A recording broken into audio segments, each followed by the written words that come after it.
ملتا ہے در سے آخرت سے ان واقعات سے، سیکھیں سبق سکھاؤ اکابری کی حیات سے۔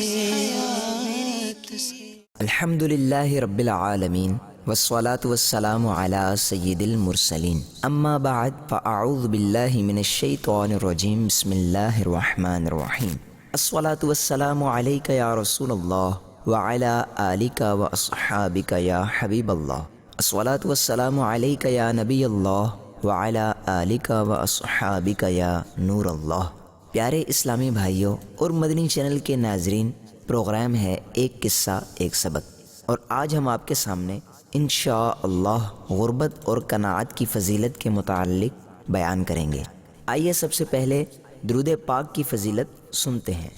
درود شریف کی فضیلت۔ پیارے آقا صلی اللہ تعالی علیہ وآلہ وسلم کا فرمان عظمت نشان ہے، جسے کوئی مشکل پیش آئے اسے مجھ پر کثرت سے درود پڑھنا چاہیے، کیونکہ مجھ پر درود پڑھنا مصیبتوں اور بلاؤں کو ٹالنے والا ہے۔ صلو علی الحبیب صلی اللہ تعالی علی محمد۔ ڈاکوؤں کا ایک گروہ ڈکیتی کے لیے ایسے مقام پر پہنچا جہاں کھجور کے 3 درخت تھے۔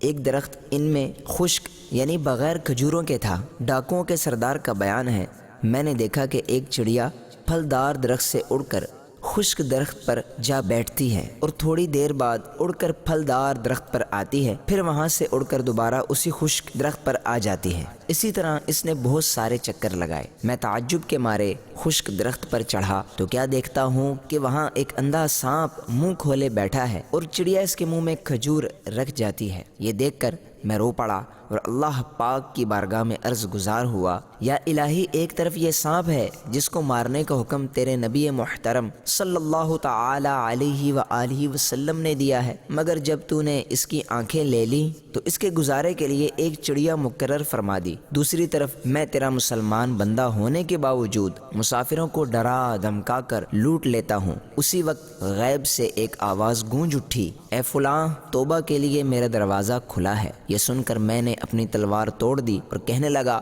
میں اپنے گناہوں سے باز آیا، میں اپنے گناہوں سے باز آیا۔ پھر وہی غیبی آواز سنائی دی، ہم نے تمہاری توبہ قبول کر لی۔ جب اپنے رفقا کے پاس آ کر میں نے ماجرا کہا تو وہ کہنے لگے، ہم بھی اپنے رب سے صلح کرتے ہیں۔ چنانچہ انہوں نے بھی سچے دل سے توبہ کی اور سارے حج کے ارادے سے مکہ مکرمہ زادہ اللہ شرفا و تعظیمہ کی جانب چل پڑے۔ 3 دن سفر کرتے ہوئے ایک گاؤں میں پہنچے تو وہاں ایک نابینا بڑھیا دیکھی جو میرا نام لے کر پوچھنے لگی کہ کیا اس قافلے میں وہ بھی ہے؟ میں نے آگے بڑھ کر کہا، جی ہاں، وہ میں ہی ہوں، کہو کیا بات ہے؟ بڑھیا اٹھی اور گھر کے اندر سے کپڑے نکال لائی اور کہنے لگی، چند روز ہوئے میرا نیک فرزند انتقال کر گیا ہے، یہ اسی کے کپڑے ہیں۔ مجھے 3 رات لگاتار پیارے آقا صلی اللہ تعالی علیہ وآلہ وسلم نے خواب میں تشریف لا کر تمہارا نام لے کر ارشاد فرمایا کہ وہ آ رہا ہے، یہ کپڑے اسے دے دینا۔ میں نے اس سے وہ مبارک کپڑے لیے اور پہن کر اپنے رفقا سمیت مکہ مکرمہ زادہ اللہ شرفا و تعظیمہ کی طرف روانہ ہو گیا۔ بارگاہ رسالت صلی اللہ تعالی علیہ وآلہ وسلم میں ایک بار فقرائی صحابہ کرام علیہم الرضوان نے اپنا قاصد یعنی نمائندہ بھیجا، جس نے حاضر خدمت ہو کر عرض کی، میں فقراء یعنی غریبوں کا نمائندہ بن کر حاضر ہوا ہوں۔ پیارے آقا صلی اللہ تعالی علیہ وآلہ وسلم نے ارشاد فرمایا، تمہیں بھی مرحبا اور انہیں بھی جن کے پاس سے تم آئے ہو۔ تم ایسے لوگوں کے پاس سے آئے ہو جن سے میں محبت کرتا ہوں۔ قاصد نے عرض کی، یا رسول اللہ صلی اللہ تعالی علیہ وآلہ وسلم، فقراء یعنی غریبوں نے یہ گزارش کی ہے کہ مالدار حضرات جنت کے درجات لے گئے، وہ حج کرتے ہیں اور ہمیں اس کی استطاعت یعنی طاقت و قدرت نہیں، وہ عمرہ کرتے ہیں اور ہم اس پر قادر نہیں، وہ بیمار ہوتے ہیں تو اپنا زائد مال صدقہ کر کے آخرت کے لیے جمع کر لیتے ہیں۔ آپ صلی اللہ تعالی علیہ وآلہ وسلم نے ارشاد فرمایا، میری طرف سے فقراء کو پیغام دو کہ ان میں سے جو اپنی غربت پر صبر کرے اور ثواب کی امید رکھے، اسے 3 ایسی باتیں ملیں گی جو مالداروں کو حاصل نہیں۔ نمبر 1، جنت میں ایسے بلند محلات ہیں جن کی طرف اہل جنت ایسے دیکھیں گے جیسے دنیا والے آسمان کے ستاروں کو دیکھتے ہیں۔ ان میں صرف فقر یعنی غربت اختیار کرنے والے نبی، شہید، فقیر اور فقیر مومن داخل ہوں گے۔ نمبر 2، فقراء مالداروں سے قیامت کے آدھے دن کی مقدار یعنی 500 سال پہلے جنت میں داخل ہوں گے۔ نمبر 3، مالدار شخص سبحان اللہ والحمد للہ ولا الہ الا اللہ واللہ اکبر کہے اور یہی کلمات فقیر بھی ادا کرے تو فقیر کے برابر ثواب مالدار نہیں پا سکتا، اگرچہ وہ 10,000 درہم 20 ساعت میں صدقہ کرے۔ دیگر تمام نیک اعمال میں بھی یہی معاملہ ہے۔ قاصد نے واپس جا کر فقراء یعنی غریبوں کو یہ فرمان مصطفیٰ صلی اللہ تعالی علیہ وآلہ وسلم سنایا تو انہوں نے کہا، ہم راضی ہیں، ہم راضی ہیں۔ صلو علی الحبیب صلی اللہ تعالی علی محمد۔ پیارے اسلامی بھائیوں، فقیروں کے تو دنیا و آخرت میں وارے ہی نیارے ہیں۔ یاد رہے، فقیر وہی اچھا ہے جو اللہ پاک کی رضا پر راضی رہتے ہوئے صبر و قناعت اختیار کرے اور گلے شکوے سے بچا رہے۔ یاد رہے، یہاں فقیروں سے مراد بیکاری نہیں، فقر کی تعریف یہ ہے کہ جس شے کی حاجت ہے وہ موجود نہ ہو، جس چیز کی ضرورت ہی نہیں اگر وہ نہ پائی جائے تو اسے فقر نہیں کہا جاتا۔ نیز جس شخص کے پاس مطلوبہ شے موجود بھی ہو اور اس کے قابو میں بھی ہو تو ایسا شخص فقیر نہیں کہلاتا۔ آئیے فقر یعنی غربت کی فضیلت کے متعلق چند فرامین مصطفیٰ صلی اللہ علیہ وسلم سنتے ہیں۔ نمبر 1، پیارے آقا صلی اللہ علیہ وسلم نے ارشاد فرمایا، اے فقراء کے گروہ، دل سے اللہ پاک کی تقسیم پر راضی رہو گے تو اپنے فقر کا ثواب پاؤ گے ورنہ نہیں۔ نمبر 2، پیارے آقا صلی اللہ علیہ وسلم نے ارشاد فرمایا، ہر چیز کی ایک چابی ہوتی ہے اور جنت کی چابی مساکین اور فقراء سے ان کے صبر کی وجہ سے محبت کرنا ہے، یہ لوگ قیامت کے دن اللہ پاک کے قرب میں ہوں گے۔ نمبر 3، پیارے آقا صلی اللہ علیہ وسلم نے ارشاد فرمایا، اللہ پاک کے نزدیک سب سے پسندیدہ بندہ وہ فقیر ہے جو اپنی روزی پر قناعت اختیار کرتے ہوئے اللہ پاک سے راضی رہے۔ نمبر 4، پیارے آقا صلی اللہ علیہ وسلم نے فرمایا، فقیر اگر اللہ پاک کی رضا پر راضی ہو تو اس سے افضل کوئی نہیں۔ نمبر 5، پیارے آقا صلی اللہ علیہ وسلم نے فرمایا، فقر دنیا میں مومن کا تحفہ ہے۔ نمبر 6، پیارے آقا صلی اللہ علیہ وسلم نے ارشاد فرمایا، قیامت کے دن ہر شخص چاہے امیر ہو یا غریب اس بات کی تمنا کرے گا کہ کاش اسے دنیا میں صرف بقدر کفایت روزی دی جاتی۔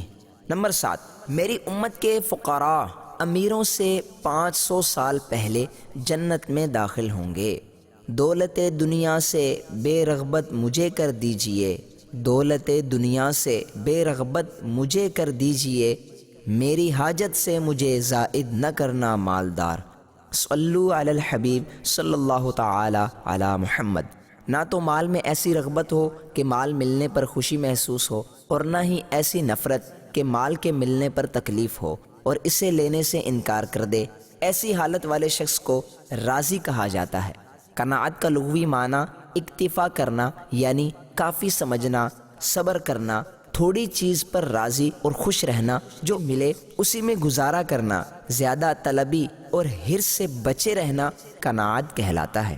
قناعت کی 2 تعریفات۔ نمبر 1، خدا کی تقسیم پر راضی رہنا قناعت کہلاتا ہے۔ نمبر 2، جو کچھ ہو اسی پر اکتفا کرنا قناعت ہے۔ جس کے گھر والے بچھڑ جائیں، اکیلا رہ جائے، کنگال اور بے حال ہو جائے، اسے بھی رب ذوالجلال کی رضا پر راضی رہتے ہوئے صبر اور صرف صبر کرنا چاہیے اور اللہ پاک سے امید رکھنی چاہیے کہ وہ اسے اپنے پیارے بندوں میں شامل فرما لے۔ چنانچہ نبی اکرم صلی اللہ تعالی علیہ وآلہ وسلم کا فرمان معظم ہے، اللہ پاک جب کسی بندے سے محبت فرماتا ہے تو اسے آزمائش میں مبتلا فرماتا ہے اور جب اس سے زیادہ محبت فرماتا ہے تو اسے چن لیتا ہے۔ عرض کی گئی، چننے سے کیا مراد ہے؟ ارشاد فرمایا، اس کے لیے نہ بال بچے گھر کے افراد چھوڑتا ہے نہ مال۔ وہ عشق حقیقی کی لذت نہیں پا سکتا، وہ عشق حقیقی کی لذت نہیں پا سکتا جو رنج و مصیبت سے دو چار نہیں ہوتا۔ پیارے اسلامی بھائیوں، سچ پوچھو تو غربت بھی بہت بڑی نعمت ہے، جبکہ صبر و رضا کی سعادت بھی ساتھ ملے، کیونکہ غریب و مسکین مگر صابر و شاکر بندے پر اللہ پاک کی کامل یعنی پوری نظر رحمت ہوتی ہے۔ چنانچہ حضرت موسیٰ کلیم اللہ علی نبینا و علیہ الصلاۃ والسلام کا گزر ایک ایسے شخص کے پاس سے ہوا جو پتھر کو تکیہ بنائے چادر اوڑے زمین پر سو رہا تھا۔ اس کا چہرہ اور داڑھی گرد آلود تھے۔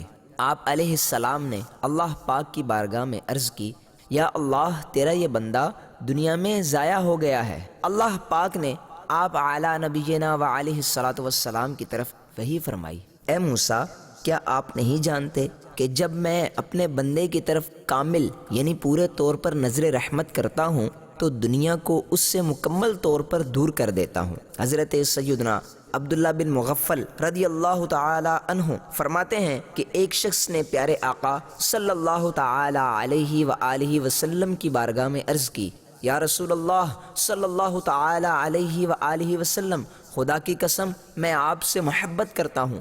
آپ صلی اللہ تعالی علیہ وآلہ وسلم نے فرمایا، دیکھ لو کیا کہہ رہے ہو۔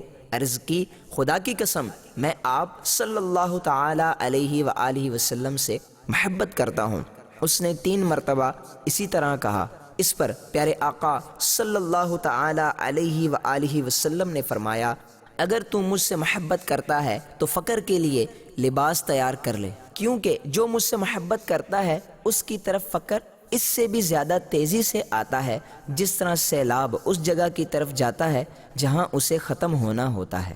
صلو علی الحبیب صلی اللہ تعالی علی محمد۔ 1000 سال کی عبادت سے افضل عمل۔ حضرت سیدنا ابو سلیمان دارانی رحمۃ اللہ علیہ فرماتے ہیں، جس جائز خواہش کے پورا کرنے پر قدرت حاصل نہ ہو، اس سے محرومی پر حسرت سے فقیر کی نکلنے والی آہ مالدار کی 1000 سال کی عبادت سے افضل ہے۔ حضرت سیدنا ضحاک رحمۃ اللہ تعالی علیہ فرماتے ہیں، جو شخص بازار جائے اور کسی چیز کو دیکھ کر اسے خریدنے کی دل میں خواہش پیدا ہو لیکن ثواب کی امید پر وہ صبر کرے تو اس کے لیے یہ عمل راہ خدا میں 1000 دینار صدقہ کرنے سے افضل ہے۔ حضرت سیدنا بشر بن حارث حافی رحمۃ اللہ علیہ کی خدمت میں کسی نے عرض کی کہ میرے لیے دعا فرمائیے کیونکہ میں اہل و عیال کے اخراجات کی وجہ سے پریشان ہوں۔ آپ رحمۃ اللہ تعالی علیہ نے فرمایا، جب گھر والے تم سے کہیں کہ میرے پاس نہ تو آٹا ہے اور نہ ہی روٹی، تو اس وقت تم میرے لیے دعا کرنا، کیونکہ تمہاری اس وقت کی دعا میری دعا سے افضل ہے۔ پیارے اسلامی بھائیوں، دوسروں کو خواہ مخواہ اپنے دکھڑے سنانے سے پریشانی تو دور ہونے سے رہی، الٹا مصیبت چھپانے اور صبر کرنے کے ذریعے اجر کمانے کا موقع ضائع ہو جاتا ہے، کیونکہ کسی ایک فرد کو بھی بلا وجہ اپنا مرض یا دکھ بیان کر دیا یا بے سبب اپنی زبان، چہرے یا دیگر اعضاء سے اس کے آگے بے چینی اور بے قراری ظاہر کی تو صبر کا اجر جاتا رہا۔ بے روزگاری سے تنگ آنے، تنگ دستی سے گھبرانے، کاروبار کی کمی کے باعث غم کھانے، مالداروں کو دیکھ کر اپنی غربت پر دل جلانے والے اپنے غمگین دل کو تسلی دلانے کے لیے ایک ایمان افروز حکایت ملاحظہ فرمائیں۔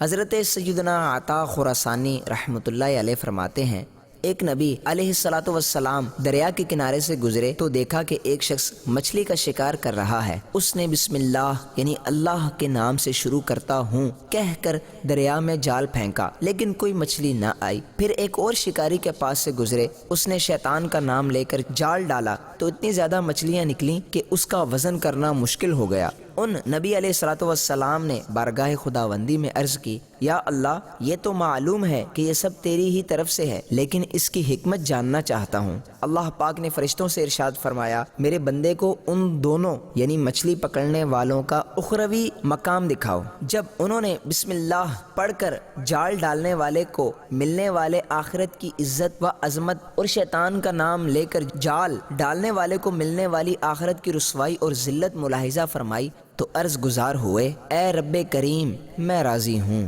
پیارے آقا صلی اللہ تعالی علیہ وآلہ وسلم نے ارشاد فرمایا، میں نے جنت میں جھانکا تو وہاں زیادہ تر غریب لوگ دیکھے، اور دوزخ ملاحظہ کی تو وہاں مالداروں اور عورتوں کو زیادہ پایا۔ ایک روایت میں ہے کہ آپ صلی اللہ تعالی علیہ وآلہ وسلم فرماتے ہیں، میں نے پوچھا مالدار لوگ کہاں ہیں؟ تو بتایا گیا انہیں ان کی مالداری نے روک رکھا ہے۔ صلو علی الحبیب صلی اللہ تعالی علی محمد۔ حضرت سیدنا سہل بن سعد رضی اللہ تعالی عنہ بیان کرتے ہیں کہ ایک شخص نے تاجدار رسالت صلی اللہ تعالی علیہ وآلہ وسلم کی خدمت بابرکت میں حاضر ہو کر اپنی تنگ دستی کی شکایت کی۔ آپ صلی اللہ تعالی علیہ وآلہ وسلم نے فرمایا، جب تم گھر میں داخل ہونے لگو اور گھر میں کوئی ہو تو سلام کر کے داخل ہوا کرو، اور اگر گھر میں کوئی نہ ہو تو مجھ پر سلام عرض کرو اور ایک بار قل هو اللہ شریف پڑھو۔ اس شخص نے ایسا ہی کیا تو اللہ پاک نے اسے اتنا مالا مال کر دیا کہ اس نے اپنے ہمسایوں یعنی پڑوسیوں کی بھی خدمت کی۔ صلو علی الحبیب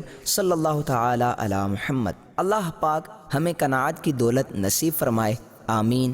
پیارے اسلامی بھائیوں، آج کے پروگرام کا وقت اختتام کی طرف بڑھ رہا ہے۔ آئندہ ایک نئے واقعے اور سبق کے ساتھ حاضر ہوں گے، تب تک کے لیے اجازت دیجیے۔ مدنی چینل دیکھتے رہیے۔ صلو علی الحبیب صلی اللہ علی محمد۔ ملتا ہے در سے آخرت ان واقعات سے، سیکھیں سبق سکھاؤ اکابری کی حیات سے۔